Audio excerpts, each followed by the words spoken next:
everyone, and welcome to our event today, where we will be exploring the themes in this book, When Words Are Not Enough, written by Jane Harris from the Good Grief Project.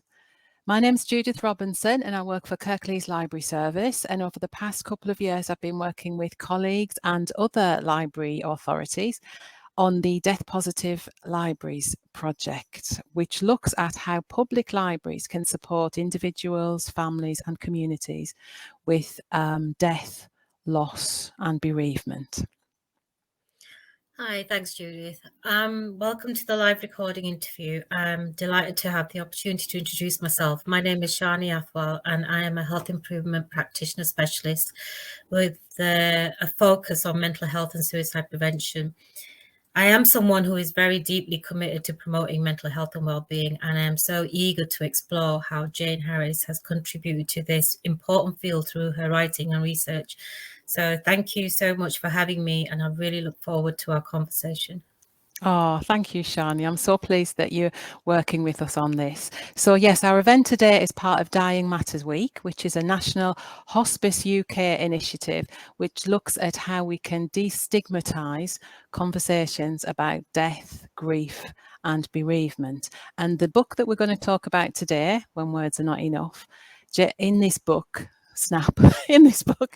Jane looks at how creativity can be used to help the grieving process. So before we bring Jane in and talk to her about the book and the people in the book, we're going to watch a short 4-minute film about the book and the people who contributed.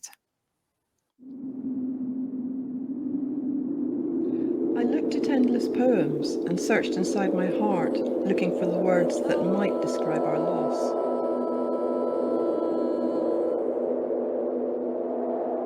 But there are no words.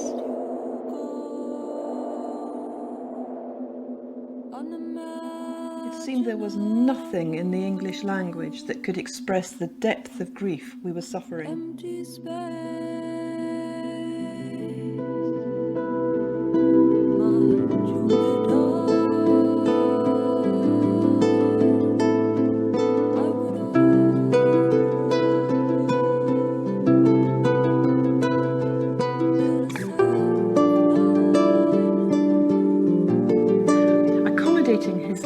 Into our ongoing lives has been about finding various imaginative ways to fill the void left by his absence.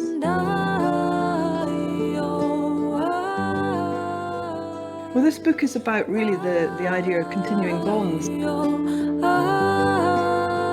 The Answer Type project developed a way of exploring the way photographs exist within a time frame, and I wanted to explore our sense of being in time while Josh is now out of time.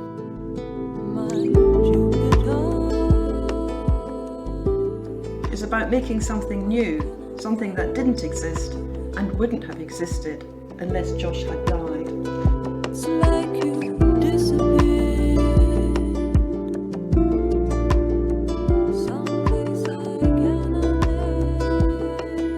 As someone who is suddenly and unexpectedly bereaved, you're constantly asking yourself the question why, to which of course there is no answer and there never will be. It seemed natural to me to continue drawing every day, but now it became a way for me to process my grief. Often in the drawings, joy would and still does turn up. It's a very active book, there's nothing passive about it.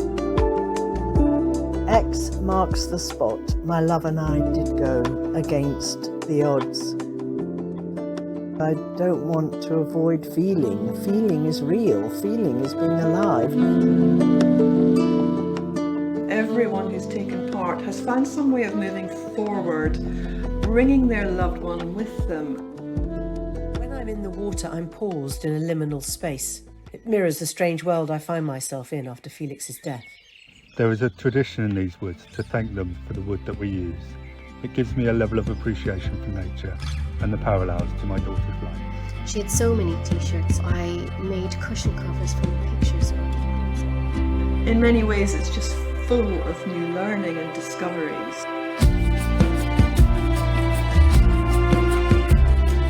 Of all these works, it was L'Accordion that spoke the loudest, as if Ella understood the power of stories and somehow knew she wouldn't always be there to reminisce.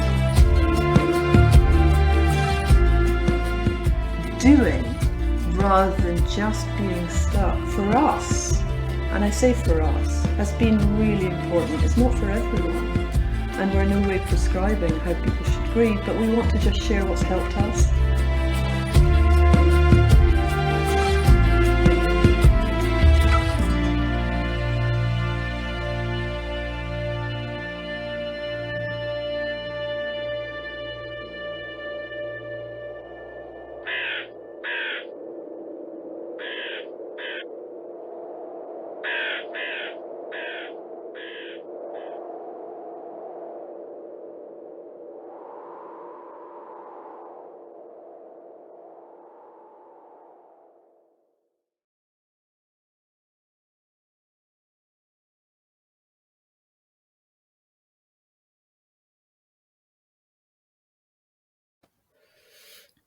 Oh, thank you and welcome, Jane. We are so pleased that you're able to join us today. And I really just wanted to start to ask you to tell us a bit more about Josh and the Good Grief Project.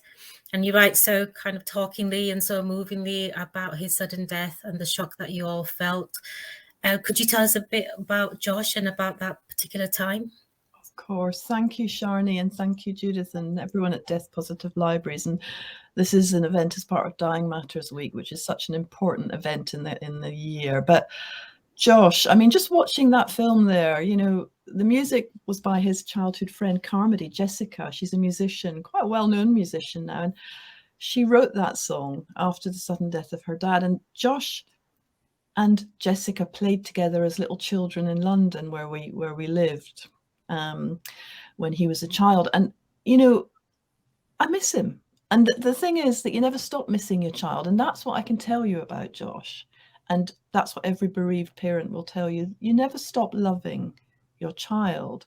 I mean, Josh was just an ordinary child, but he was, to me, a superhero. He was just amazing. I mean, I love him then, I love him now. I'll always love him, and that's okay. And I suppose the thing about Josh is that, you know, he was a young man. He grew into this very kind of confident young man, but he started off as a slightly underconfident little chap. He didn't have confidence in himself. And by the time he got to sort of leaving school, he'd found his dream job working as a music producer at the Ministry of Sound. He started there on a placement, and it was his dream. And they promoted him, and you know, before long he was making videos, he was doing everything he wanted to do, and he hadn't really believed that that was possible, and he just blossomed. And at that point, as a mom, I thought, I've done my job, time to relax now. And then he went traveling, and he was going to come back and carry on being a producer in London. And it was whilst he was traveling in Vietnam, he was involved in an accident where he died instantly. Somebody stepped out in front of him, and you know, Josh swerved and was killed instantly. And what happens is that your life kind of changes in the blink of an eye, and you kind of think you won't recover. But what I can say, it's now 11 years since Josh died. And the thing about your child is that you learn that you can fold them into your heart and that you can carry on with them as being part of you. But the point is that there's no right or wrong way to do it. And though our lives were crushed, everything exploded. It's like a bomb going off. Everything just collapses in the blink of an eye. You think in that moment you won't recover. And yet here I am 11 years on, and it's okay. It's not okay that Josh isn't here. And, you know, you asked me about Josh. I love that boy. He'd be 35 this year. That's difficult. I know every bereaved person, every bereaved parent thinks, what would they be doing now? And it's unavoidable. But in a way, over time, myself and his dad, Jimmy, who've written When Words Are Not Enough together, we wanted to do something that kind of spoke to that idea that you can survive, but it's hard work, really hard work. I mean, I really do connect with what you're saying and the words you've just used. And I have to admit, when I first heard about your book, The Words Are Not Enough, I kind of was so hesitant and afraid to pick up the book. I picked up the book, read a few pages and put it away because I've lost my brother and I've lost my sister, and I lost a large kind of family members, and I thought it would be too difficult, and I was afraid to kind of confront those emotions again, and I didn't know what might trigger me, but I did eventually take the strength, picked up the book, and I found it very insightful to how others have addressed their grief. And upon reflecting after the reading of your book, I recognize that the importance of engaging with those difficult topics, which I was never doing, and the potential of your book to offer that valuable insight and support to others who have experienced similar losses. And I really do kind of believe that when I read this book, it gave me a lot of hope to say I'm not the only one. Do you know what I mean? There's so many other people out there who are living through this, and the shared stories in here. Actually, I thought, why didn't I read this book, when my brother passed away 30 years ago, and yeah. So what would you hope the readers would take away from this book? Well, firstly, Sharni, I just want to say how sorry I am about your siblings, and that if ever there was a reason to write this book, it was for you. Because what you're saying there is why we wrote the book. People feel that this is a subject that can't be addressed, that books and films that are real can't be watched.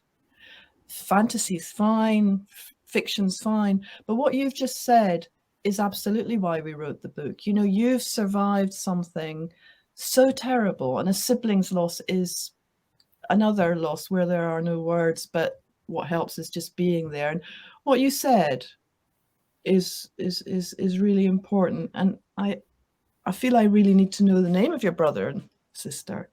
Could you tell me? Yeah, my brother was called Bobby, and my sister was called Navneet. Navneet. Yeah. So Bobby and Navneet. And the point is the book is for them. It's for everyone who's lost someone, who's experienced death. And the reason we wrote it was because, as you'll know yourself then, having lost two siblings, when something happens in the wrong order of things, you're left thinking that you've lost your role as a sister, as a mother. I know Josh's dad lost his role as a dad. He didn't know what to do. His brother and sister were completely lost. And we all kind of collapsed together. The world imploded. Yeah. But we also knew that we'd have to find meaning again, that we'd have to find a way forward. Otherwise, we'd sink. And for us, it was about being active and kind of carrying on doing what we'd done before. Myself and Jimmy met at film school a long, long time ago. So the first thing we'd done before Josh was born, make films. And we kind of thought, we have to carry on doing what we've always done. Otherwise, we're never going to find a way out of this. Yeah. But it's also important to say that everyone does it differently. But finding meaning and hope is what's important. And we wanted to write a book, and we've made films as well under the same premise, that could possibly give people some sense of direction again, that though you never stop loving and though you never stop grieving, the grief changes and the edges soften a bit with time. And I'm not saying anyone has to grieve in a particular way, but it's 11 years for us. And I still find birthdays and death days, Josh's, terribly hard. But I also recognize they're not as hard as they used to be. And the agony is much shorter lived. And it's acknowledging it without running away from it that's important. And that it's a bit like if you're sitting on a suitcase, that's too full, thinking you can just shut it. It doesn't work. It'll pop open. And it's much better to just go into that suitcase and take a few things out and fold them slightly differently, maybe get rid of a few things. Grief is like that. Bereavement's like that. You have to kind of address it from a position of activity and creativity in a way. Yeah. I really wish that I had this book 30 years ago. My brother was only 21, and but I have it now. And and people do say that you need to get over grief, but you can't. So Sharni, I suppose the point you're making is that you never get over it. You don't. You learn to live with it. And at the Good Grief Project, we talk about closure being the dirty C word, because actually what I'm looking for and what his brother and sister are looking for and what all the clients that I see in psychotherapy sessions are looking for is openings. And you may not know that at the beginning of your grief journey, but it's about new discoveries. It's about learning new things. It's about exploration. It's about, I suppose, recognizing that you can do it.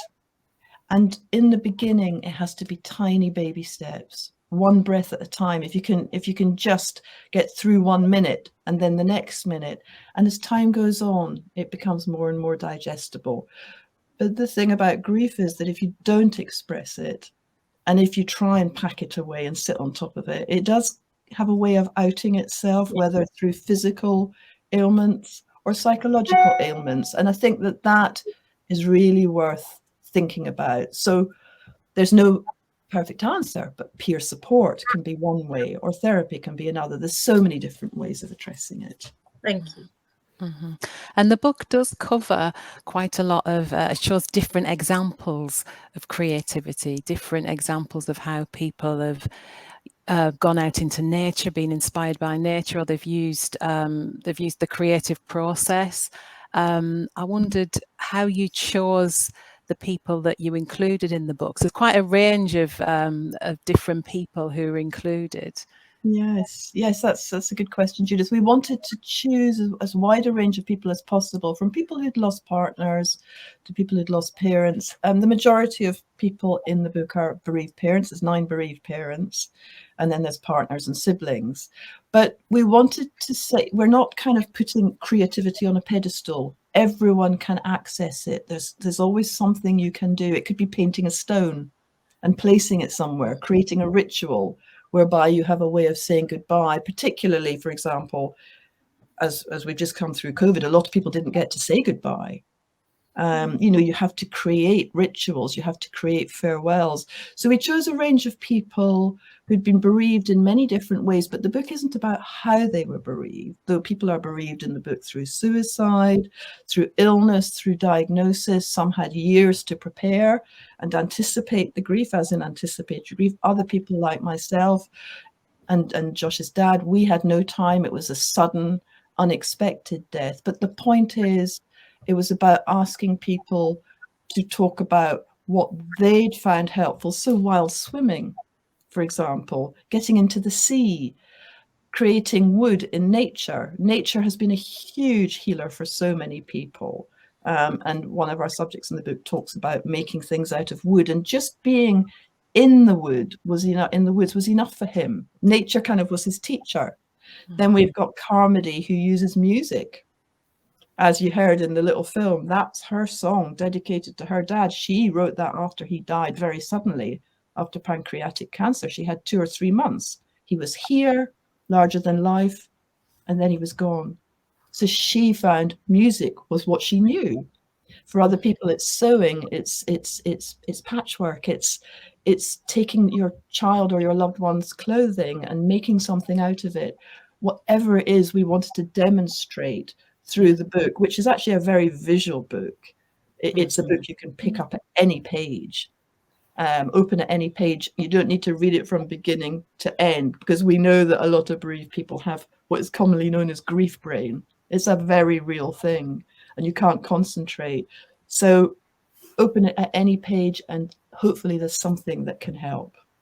Yeah, and I thought it was a good blend of things that you do need to concentrate on if you were doing some sort of close work, but also that physical activity of being out and walking and swimming. It made me think that when people are struggling with grief, you feel or trauma, when they say that you don't know what to do with yourself, and I think sometimes it can maybe art or activity can just help you channel that, so that it gives you something to do, doesn't it? That in itself can be good for the soul and the body and the mind. So true. I know that myself, I'm quite lazy and I don't really enjoy running, but after Josh died, I knew when I was at my worst that if I didn't get out there and run at the times when I least wanted to, I was going to go under. I actually knew that, and I would force myself out, and I'd make little note recordings, telling myself, you feel better after that. And I did. Mm-hmm. Jimmy went into photography, immersed himself in creating photographs, but also in swimming. And I really believe he couldn't have survived if he hadn't done both of those things, because as a dad, he'd lost his identity, he'd lost his role. his brother Joe got into physical activity too, and he's actually one of the people who runs the active pursuits on our grief retreats, and shares boxing with people, teaches people how to box, and the women tend to love the boxing hugely, though they tend to say on the retreats that they're really reluctant to do it, but actually it is amazing just how cathartic and liberating it is. So that physical immersion in nature or in the sea just kind of it takes you out of your head into your body. It's a bit like a mindfulness exercise, you know, you're in the moment. And that's really hard when you're traumatized, because let's face it, if you've been bereaved in an untimely way or in an unexpected way, or your heart is breaking, then you are traumatized, and that's okay. It's what you do with it that's the important bit. Yeah, talking about creativity, something that I'm quite doing within Kirklees is taking the suicide memorial and the bereavement road quilts onto a roadshow. The Yorkshire Suicide Memorial quilt is called Speak Their Name, and also locally we did a Batley bereavement quilt, and so they'll be touring throughout Kirklees the whole of June. And they'll be hosted from various kind of venues, from, you know, Kirklees College to our own, you know, Huddersfield Royal Infirmary, community of faith venues. So it's going very deep down into the communities just to raise that awareness. There'll be loads of kind of events going on, workshops that have been put on, and speakers who are going to be kind of coming along to talk about mental health. And obviously we do know that, you know, there's a lot of kind of mental health which connects with bereavement and the loss of someone that you've loved. So it's how we kind of want to normalize those conversations and start to break down any stigma or taboo that surrounds any mental health or anyone who's been bereaved by suicide. So yeah, we're working kind of very closely in collaboration and partnership with many organizations, and I think the beauty is that we will continue to carry on this work and supporting the communities and kind of making sure that, you know, it's not just a one-hit wonder that we just do once, you know, this year and it's gone. We've got to kind of continue it on, even though, you know, throughout the whole years going ahead, going forward. It's something that's so passionate. I'm so passionate and kind of really want to kind of make sure we keep on delivering some very good collaborative kind of work that we're doing. Yeah. That's fantastic. And it's so important as well to broaden the reach, actually, you know, both culturally and ethnically. You know, we need to really consider who has access. And that's really important part of your work, I think, Sharni, isn't it? It is, because, you know, we're such a diverse communities, and one size shoe doesn't fit all. So we've got to kind of make sure that whatever we're kind of taking out into the communities does fit the needs of that community. Yeah. And so, you know, everybody bereaves in a different way, cultures are different. So we've got to kind of be very culturally aware of our diverse communities as well, and their kind of you know, issues with bereavement or with mental health or with suicide. You know, we've got to adapt to their needs. It's so important, isn't it, to learn about, you know, what different cultures, what different communities need. And with grief, we can all do our homework and bereavement so that we can respectfully get alongside other people and not just make any assumptions. And I think that what I've discovered over the years is that assumptions are really problematic. Don't ever assume anything. It's much better to just ask, what might I be able to do? Or I don't know what to do, but I'm going to try and do something to support you.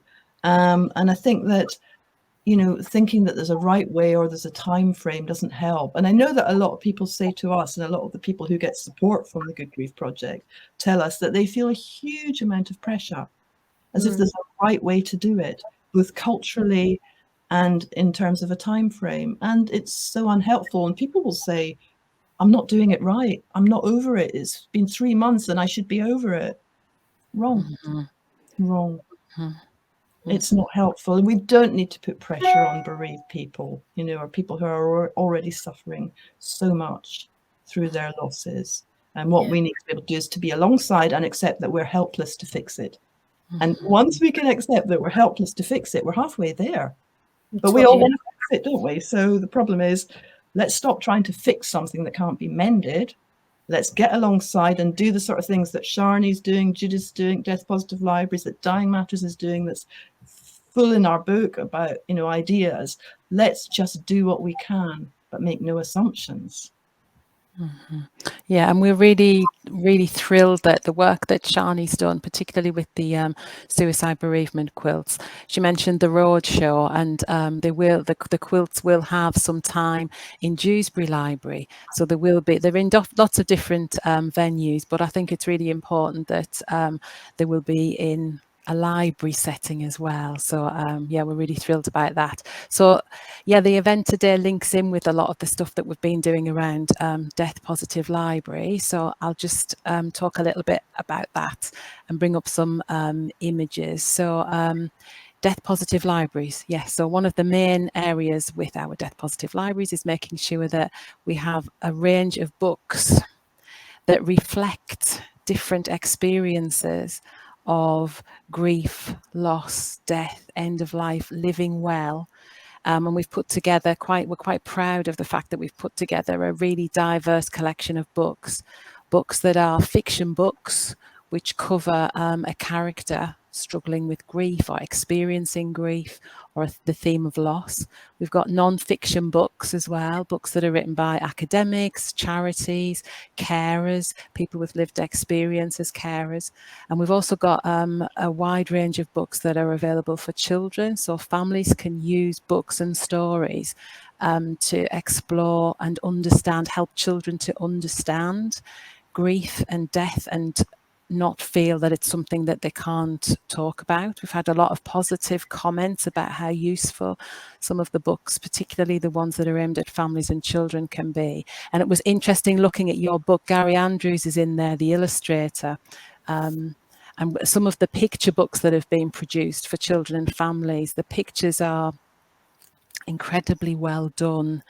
And a good illustrator can get across quite a lot of emotion and doesn't have to have lots and lots and lots of words. So yes, the books we've got are absolutely fantastic. We've also had a range of different events. We think that the library space should be used for our communities, and it should be a place that people can come and find solace and support. So last year, when it was Dying Matters Week, we had an event where in Dewsbury Library, where we worked in partnership with our local hospice, and we asked people to come along. We had lots of books, and we had tea and coffee and places for people to sit and listen or talk, whatever they wanted to do. And we asked people for some specific facts about people who they'd thought a lot of, who had died. So we asked them to share with us food that reminded them of someone who died, maybe music that would remind them of someone, or phrases.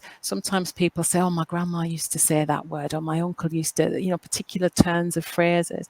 We got a lot of quite positive feedback from that, and it was just it was really interesting to see a public space like a library be used for something that's quite intimate and personal. So we were able to create a sort of atmosphere where people felt supported, where they could come and join in if they wanted to, where they could listen, where they could back off and not take part, but it felt very focused on the individuals. And leading on from that, another thing that we've been doing is celebrating the Day of the Dead, which is the Mexican festival, which is very sort of bright and colourful and cheerful, very focused on remembering people who died. A celebration of life, it's seen as, but with conversations about people who have died very much at the centre. So we sort of developed some activities for families and children, where as well as the arts and crafts activities that you can see the children there with, there was an opportunity for children and families to share memories of people who died. So we had a lot of people talking, the children talked maybe about grandparents who died or someone in their family, and pets. With a lot of children, that might be their first experience of death and loss, would be the death and loss of a pet. So we feel that with the books and with the opportunities for people to come together, it helps it helps with that idea of compassionate communities that support each other, and the public space within the library being something that's valued and recognised and used by everyone within our communities.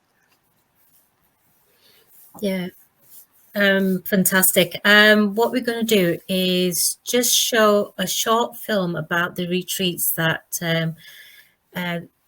you offer as a Good Grief project, and it'd be great to see the short film. Yes, and so these retreats are run on the basis that anyone who's a bereaved parent or sibling can attend. We raise funds to support everyone to attend, so it's not based on income at all. All the work that we do at the Good Grief Project and all the book sales go towards supporting bereaved families. So this little short film captures a little bit about how you can use creativity and activity to, in a way, give people a safe space. It's a peer-to-peer support thing. Nobody's an expert, but everyone takes off the mask and is able to be themselves.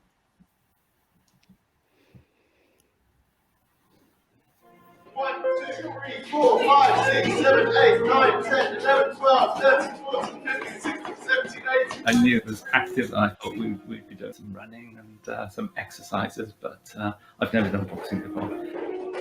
I think the women took to it more than the men, actually.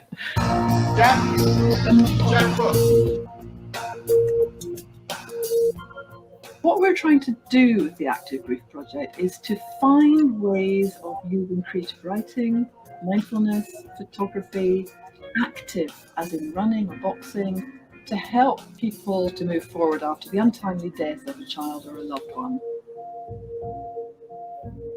I think there's quite a few of us that are going, oh, where's the local club? Because this is really good. And I think there was something as well, not only the release when you were doing the boxing, but actually holding the pads for your partner and kind of feeling their release.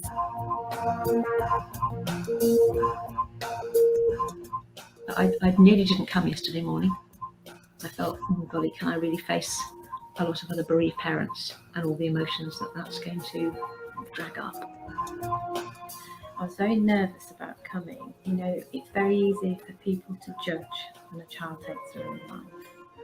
We live in a society where it's not that easy to just bring the name of your lost child into a room. And the Active Grief Weekend offers you the space to feel safe because you are around other people who are in the same situation as you. It gives you the space to express your love for the person that you've lost. The Good Grief Project began as a local initiative following the death of our son Joshua in 2011. Since then, we've discovered there's a huge appetite for conversations about grief and loss in all their forms. What we're trying to do here is to find a new language for grief, a language that will help people to move forward at a time in their lives where maybe they can't ever imagine doing that. Not bad at all. None of you are down here, and most of you are protecting quite a valuable... When Joe allowed me to really let rip, oh, that felt so good. It's done more for me in the 16 months since I lost Alex than anything. From these beginnings, lottery funding will enable us to develop a much-needed program designed to help people find new meaning and new purpose in their lives after the death of a loved one. This is the helmet he was wearing when he died. As well as supporting bereaved families, we will also be making a series of films about grief and loss for use in educational contexts. Our mission is to give a voice to grief, a voice that will help our understanding of the needs of all those who have suffered as we have.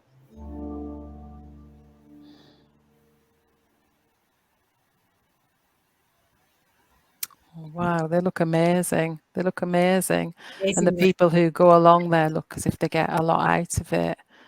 Well, they always say on arrival, most people say when they arrive at the retreats, oh, I can't do this. I don't know why I came. And what we find is that, you know, people come in and their shoulders relax, their faces relax. And over the weekend, people are able to, maybe for the first time, it could be years and years since they've been bereaved, but for the first time talk openly and comfortably about their loved one who's died.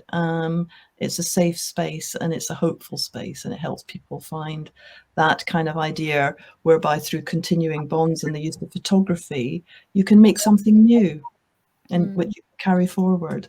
So by making new photographs, by boxing, our daughter Rosa does the food. And I think food is really important in all this, because food is a way of showing that you care, and eating together.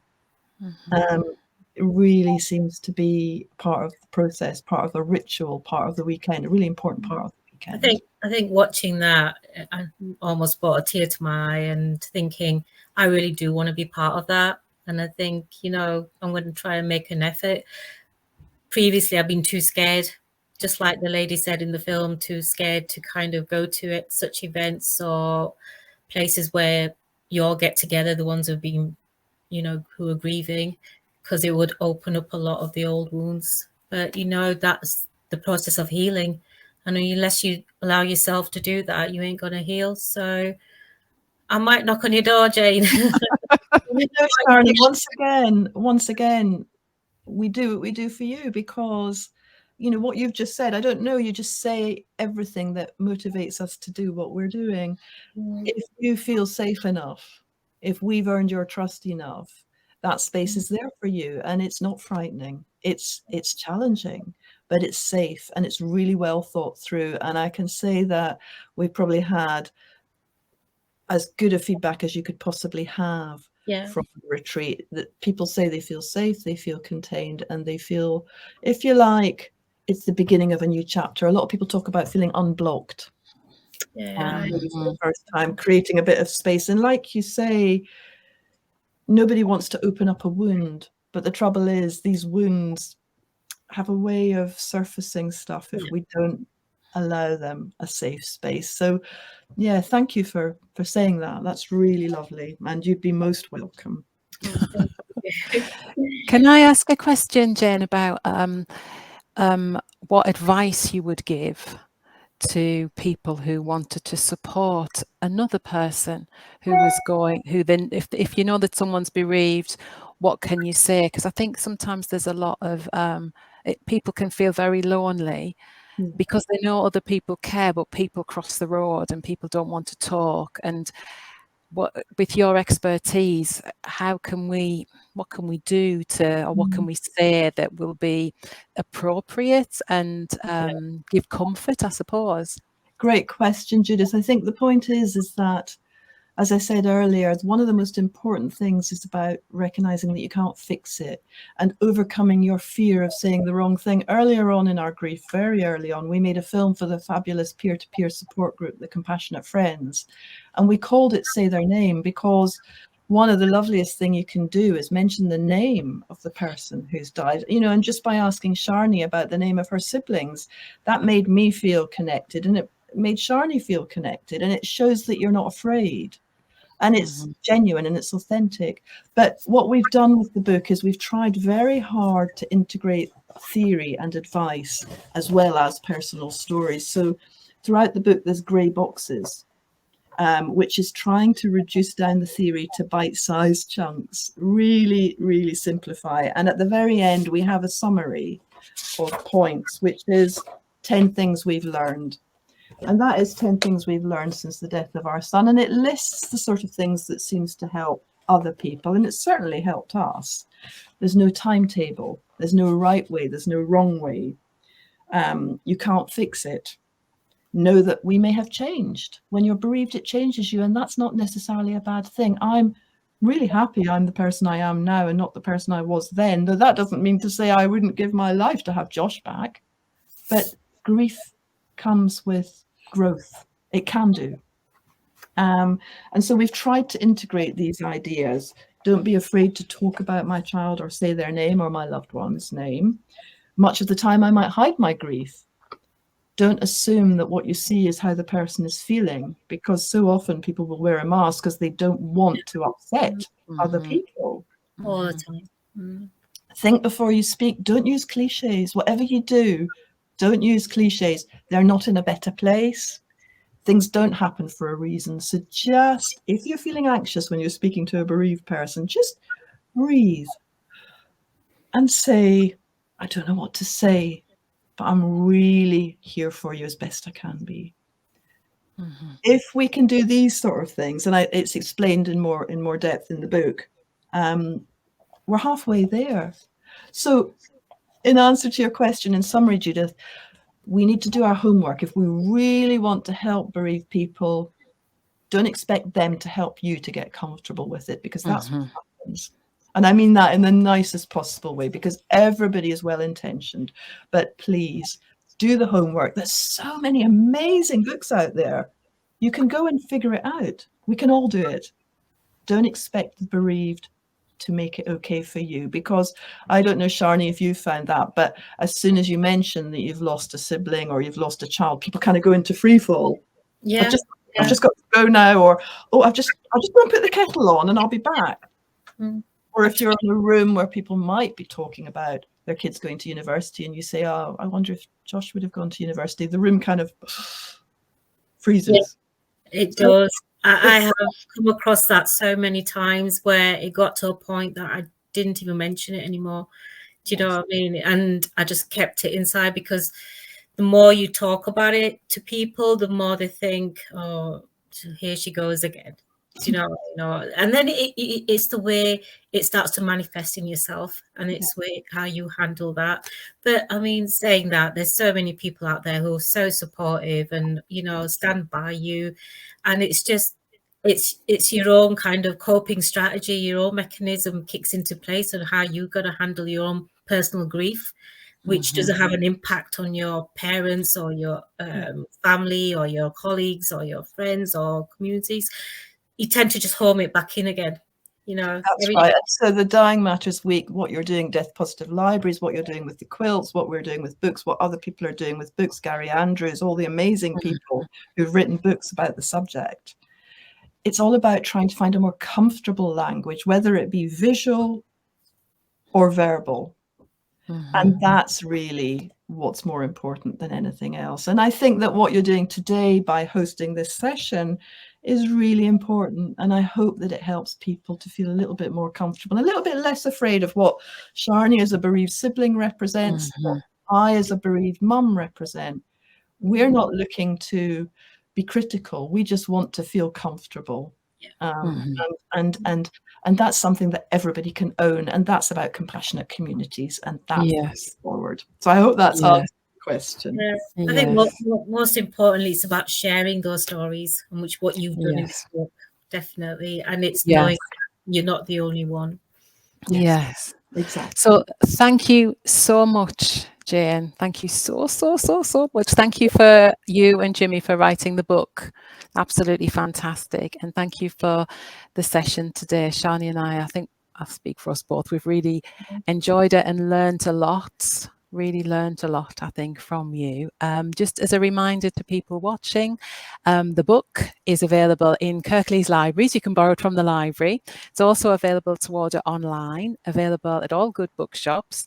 And if you want any more information about the book, you can find it on the Good Grief Project's website, and we'll have some details on the end page at the end of at the end of this presentation.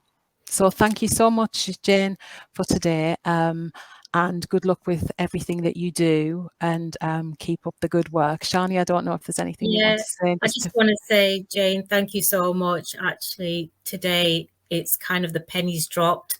It's given me that opening, and I don't think I would have kind of found that opening if it wasn't for what I'm doing today with you. And it's like it's put a totally different spin of how I am grieving for the loss of my brother and my sister who passed away 2 years ago. And it's still, during COVID, it's still quite strong and raw, because we didn't grieve, because we didn't have the proper funeral. And so, but no, thank you so much. And it's really heartfelt thank you to say, you know, you've given me hope. Well, Sharni, if I could just say, for me, this session is for your brother and sister. Really, because if ever there was an important purpose for sessions like this, it's for someone like you to be able to feel able to have permission to talk about their siblings, to name their siblings, to grieve their siblings without shame or justification or time frame. So thank you. And I am so sorry that you've had to experience this grief, but like me, we can work with it, and it teaches us things. And I will love Josh as much as I did then, forever. And I'm okay with that. So everyone else needs to be okay with it too. So thank you, Positive Life. Amazing, amazing. Thank you for making me brave and confident and giving me the confidence to actually talk about them, because this is the first time I've actually kind of openly, and I know this is going to go out wide, but you know, I've actually said it now, and it's like, wow. Thank you so much. Wow, it's absolutely wow. And I think that the point is, you know, I was just looking back. Well, we're out of time now, but I don't think it matters. I just think that what you've said is you have a right to grieve and to find the words to put around it, and language matters, but so does creativity. And if it's a picture, if it's a quilt, if it's nature, whatever guides us and gives us the space to move forward, that's okay. Thank you. Thank you. Thank you. Bye.